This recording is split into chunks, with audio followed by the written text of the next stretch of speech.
ಎರಡನೇ ವಿಚಾರ ತುಂಬ ಬೇಜಾರಾಗಿದೆ.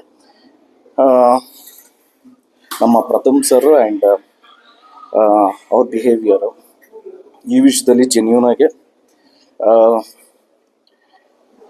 It is our duty and also ಈ ವಿಷಯದಲ್ಲಿ I stand with Darshan sir. Because 3 ವಿಷಯ ಇದೆ. ಫಸ್ಟ್ ಒನ್ನು, ಪ್ರಥಮ್ ಸರ್ಗೆ ಯಾರು ಮಚ್ಚಿಟ್ರು, ಹಾಗೆ ಡ್ಯಾಗರ್ ತೋರಿಸಿದ್ರು, ಏನೋ ಥ್ರೆಟ್ ಮಾಡಿದ್ರು ಅಂತ ಹೇಳಿದ್ರು. ನಿಮ್ಮೆಲ್ರಿಗೂ ಅವರೇ ಹೇಳಿರೋದು.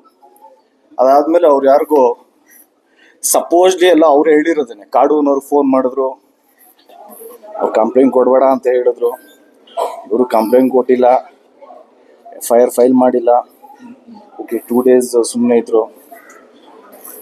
ತುಂಬ ವಿಚಾರವಂತರು ನಮ್ಮ ಲಾಯರ್ ಜಗದೀಶ್ ಸರ್. ಪಾಪ ಅವ್ರು ಹೇಳಿದ್ರು ಎಲ್ಲ ಕಂಪ್ಲೇಂಟ್ ಕೊಟ್ಬಿಡಿ ಅಂತ. ಅದಾದಮೇಲೆ ಮಾತು ಕೇಳಲಿಲ್ಲ ಅಂತ ಇನ್ಫ್ಯಾಕ್ಟ್ ಪ್ರವೋಕು ಮಾಡಿದ್ರು, ಹೆಸರು ಚೇಂಜ್ ಮಾಡ್ಕೊಂಬಿಡು ನೀನು ಅಂತ. ಐ ಥಿಂಕ್ ಹಿ ನ್ಯೂ ಫ್ಯೂಚರಲ್ಲಿ ಏನಾಗುತ್ತೆ ಅಂತ. ಅವ್ರ ಮಾತು ಅವ್ರು ಕೇಳಬೇಕಿತ್ತು ಅಂತ ಒಂದು ಅನ್ನಿಸ್ತು ನಮಗೆಲ್ರಿಗೂ. ಸೊ ಅದಾದಮೇಲೆ ತುಂಬ ಅಬ್ಯೂಸಿವ್ ಆಗಿ, ತುಂಬ ರೆಸ್ಪೆಕ್ಟ್ ಇಲ್ಲದೆ, ಅದೇನೋ ಚಿಟ್ಕೆ ಎಲ್ಲ ಹೊಡ್ಕೊಂಡು ವಿಗ್ಗು ಅದು ಇದು, ಇಟ್ ವಾಸ್ ನಾಟ್ ನೆಸೆಸರಿ ಅಂತ ಅನಿಸುತ್ತೆ. ಸಿ,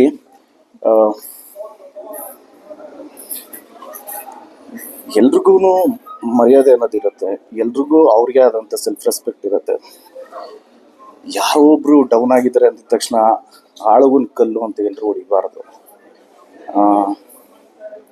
ಎರಡನೇ ವಿಚಾರ, ಈ ವಿಷಯದಿಂದ ಸುದೀಪ್ ಸರ್ಗೆ ಬೇಜಾರಾಗಿರಲ್ಲ, ಶಿವಣ್ಣನಿಗೆ ಬೇಜಾರಾಗಿರಲ್ಲ, ಪುನೀತ್ ಸರ್ ಇದ್ದಿದ್ರೆ ಬೇಜಾರಾಗ್ತಾರಿಲ್ಲ, ನಮ್ಮ ಅಣ್ಣನಿಗೆ ಬೇಜಾರಾಗ್ತಾರಿಲ್ಲ, ವಿಜಯ್ ಸರ್ಗೆ ಬೇಜಾರಾಗಿರಲ್ವ, ಧನಂಜಯ್ ಅವ್ರಿಗೆ ಬೇಜಾರಾಗಿರಲ್ವ, ಎಲ್ರಿಗೂ ಬೇಜಾರಾಗಿರುತ್ತೆ ಅಫ್ಕೋರ್ಸ್. ನಮ್ಮ ಸೀನಿಯರ್ಸು ಈ ಥರ ಎಕ್ಸಾಂಪಲ್ ಸೆಟ್ ಮಾಡಿಲ್ಲ. ಅಂದರೆ ಈಗ ಶಿವಣ್ಣನೇ ಆಗಲಿ, ನಮ್ಮ ಅಂಕಲೇ ಆಗಲಿ, ಅನಂತ್ನಾಗ್ ಸರ್ಗೆ ಹಿಂಗೆಲ್ಲ ರೂಢಾಗಿ ಮಾತಾಡಿದ್ರು. ಸೊ ಈ ಥರ ಎಕ್ಸಾಂಪಲ್ ನಮ್ಮ ಸೀನಿಯರ್ಸು ನಮಗೆ ಸೆಟ್ ಮಾಡಿಲ್ಲ. ಈ ಥರ ಎಕ್ಸಾಂಪಲ್ನ ಸೆಟ್ ಮಾಡಬೇಕಾದ್ರೆ ಆ್ಯಕ್ಚುಲಿ ಎಲ್ಲ ಕಲಾವಿದ್ರು ಮಾತಾಡಬೇಕು. ಈಗ ಇದನ್ನೇ ಸುದೀಪ್ ಸರ್ಗೆ ಯಾರನ್ನ ಅಂದಿದ್ರೆ ಅಥವಾ ಪುನೀತ್ ಸರ್ಗೆ ಯಾರನ್ನ ಅಂದಿದ್ರೆ ಎಲ್ಲರೂ ಮಾತಾಡ್ತಾ ಇದ್ವಿ.